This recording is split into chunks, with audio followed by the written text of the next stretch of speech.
Salam sejahtera Malaysia, denyut nadi suara rakyat bergema di channel ini. Terima kasih kerana bersama-sama dalam channel ini untuk mendapatkan berita-berita dan ulasan-ulasan terbaik untuk seluruh rakyat Malaysia.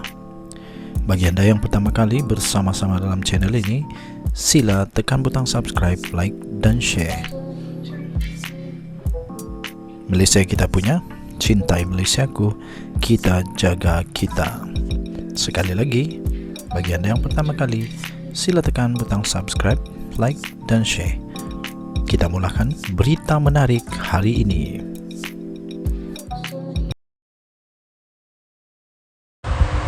Salam sejahtera Malaysia, denyut nadi suara rakyat bergema di channel ini.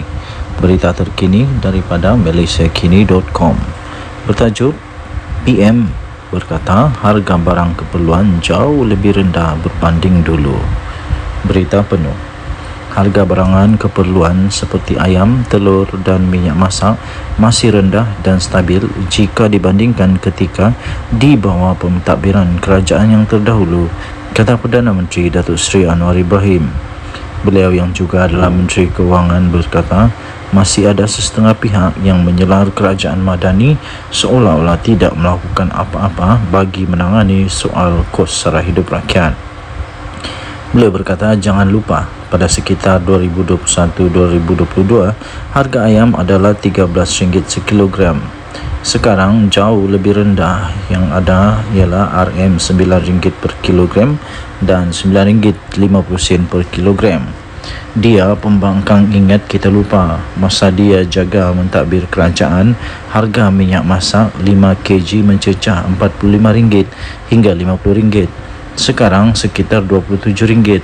Telur ayam sampai tiada telur dalam pasaran. Sekarang alhamdulillah stabil, katanya. Beliau berkata demikian ketika berucap pada Majlis Perhimpunan Bulanan bersama warga Jabatan Perdana Menteri JPM di Putrajaya pada hari ini yang dihadiri oleh lebih 500 penjawat awam.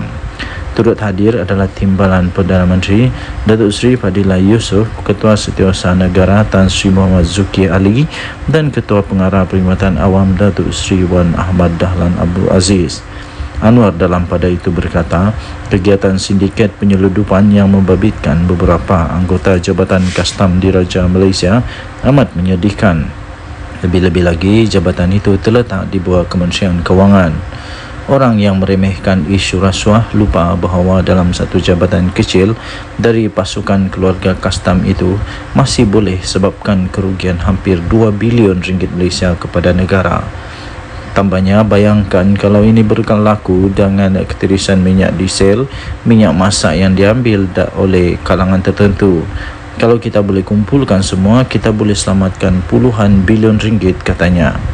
Suruhanjaya Pencegahan Rasuah Malaysia SPRM pada 9 Mac yang lepas telah mendedahkan jumlah ketirisan akibat kegiatan sindiket penyeludupan itu mencecah 2 bilion ringgit Malaysia bagi tempoh 3 tahun lepas.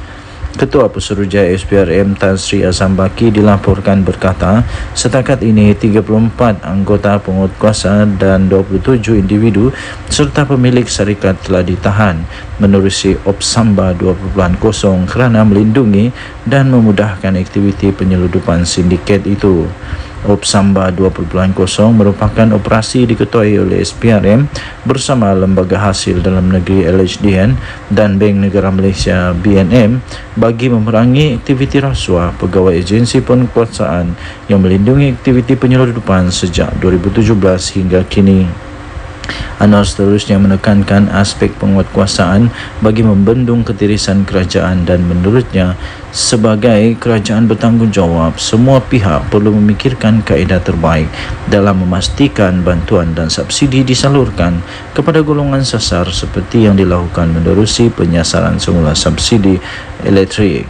Mengenai sumbangan asas rahmah, Sarah pula beliau berkata, peruntukan meningkat 5 kali ganda, iaitu daripada 130 juta ringgit Malaysia pada 2023 kepada 700 juta ringgit Malaysia pada tahun ini, dengan kadar SARA dinaikkan 1,200 tahun ini berbanding 600 tahun sebelumnya.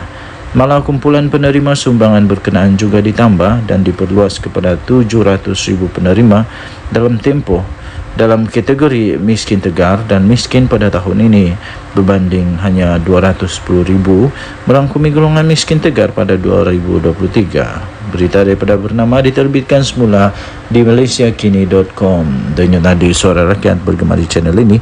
Jangan lupa tekan butang subscribe, like dan share. Bye-bye. Salam sejahtera Malaysia. Denyut nadi suara rakyat bergema di channel ini. Tuan-tuan dan puan-puan yang dihormati sekalian, saja nak tanya, saya hanya ingin bertanya, di dalam senarai terbaru manusia Muslim paling berpengaruh di dunia, ada tak nama Tok Guru Hadiawang? Ada tak nama Muhyiddin Yassin? Ada tak? Nombor berapa mereka? Itu soalan dia lah. Ramai orang duk kata, duk tuduh, kata Perdana Menteri liberal lah, tak pandai bersuara lah. Tapi ini bukti dia. Tersumbatlah mulut-mulut mereka yang kata macam-macam. Peliknya Datuk Seri Anwar Ibrahim makin dihentam, dia makin hebat. Makin dihentam, nampaknya dia semakin hebat. Jadi bagaimana pula dengan mereka-mereka yang, entahlah, bolehkah kita kata perasan bagus kah? Perasan bagus. Tak bagus mana pun. Kalau bagus, mestilah sudah termasuk di dalam senarai itu. Kalau bagus, janganlah jadi jago kampung je. Jadilah jago dunia, barulah mantap. Perdana Menteri, tahu tak? Kamu tahu tak? Kita tahu tak? Anwar Ibrahim dulunya nombor 22 tahu, 22 seluruh dunia. Oh, hebat tak hebat? 22 dulu. Sekarang nombor berapa? Nombor 11. Woo! Daripada berbilion manusia, daripada bilion manusia di dunia ini yang Muslim, Datuk Seri Anwar Ibrahim, Perdana Menteri Malaysia, nombor 11. Sekali lagi, Tok Guru Hadiawang ada tak dalam senarai itu? Saya pun tak pasti, saya tak tengok. Tapi Anwar Ibrahim nombor 11 Muslim paling berpengaruh di dunia. Tapi kenapa ya? Kenapa dia boleh jadi Muslim nombor 11 paling berpengaruh di dunia? Ini memang hebat. Betul-betul hebat. Ini barulah Perdana Menteri. Datuk Seri Anwar Ibrahim menduduki tangga ke-11, naik daripada nombor 22 untuk kategori pemimpin dan ahli politik Muslim paling berpengaruh di dunia. Rekod Perdana Menteri itu terkandung di dalam senarai The Muslim 500. The Muslim 500, the world 500 most influential Muslim 2024. Pada 2022, Datuk Seri Anwar Ibrahim berada di kedudukan 22 dalam kategori yang sama. Jadi individu yang dipilih itu sebenarnya ya, tuan-tuan dan puan-puan, adalah berdasarkan kepada bidang, berbagai bidang termasuk budaya, pemikiran, keuangan dan politik, serta melakukan perubahan yang memberi impak kepada dunia Islam atau penganutnya. Muhyiddin tak sampai begitu.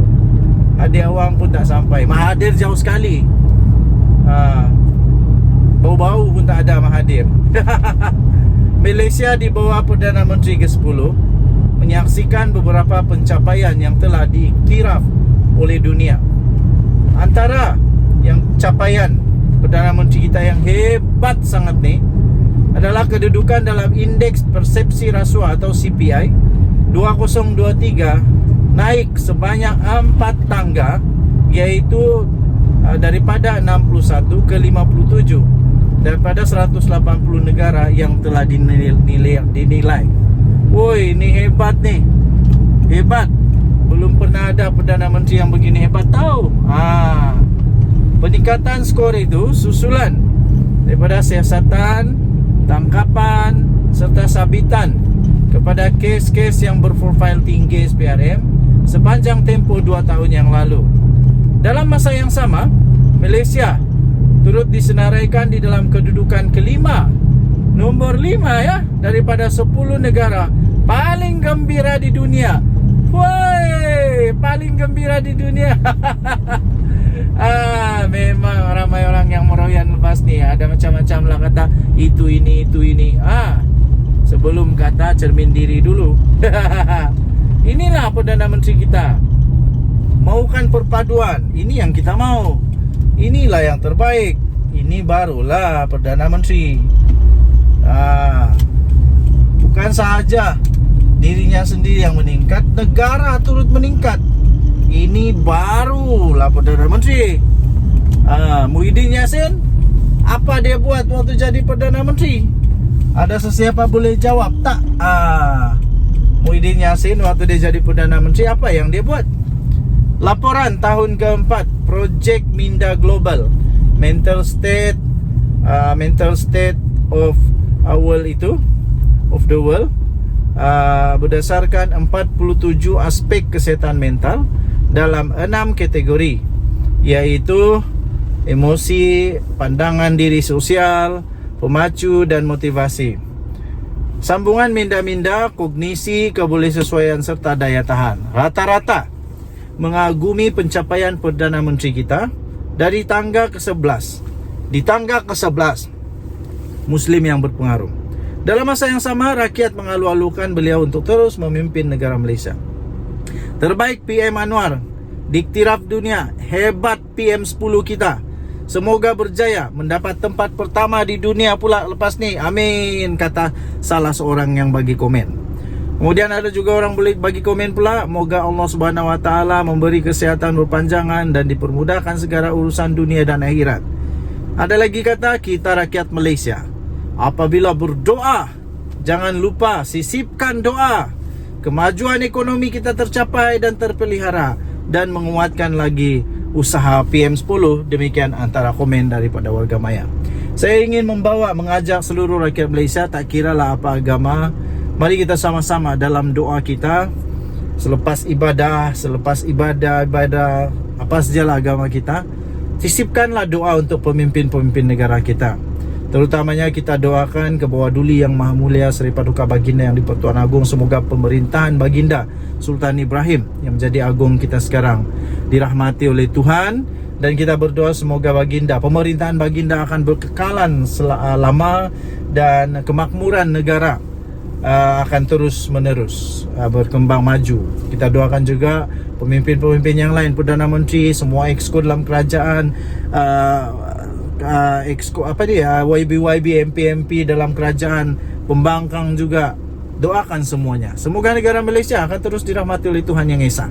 Dengan nadi suara rakyat bergema di channel ini, jangan lupa tekan butang subscribe, like dan share. Bye-bye.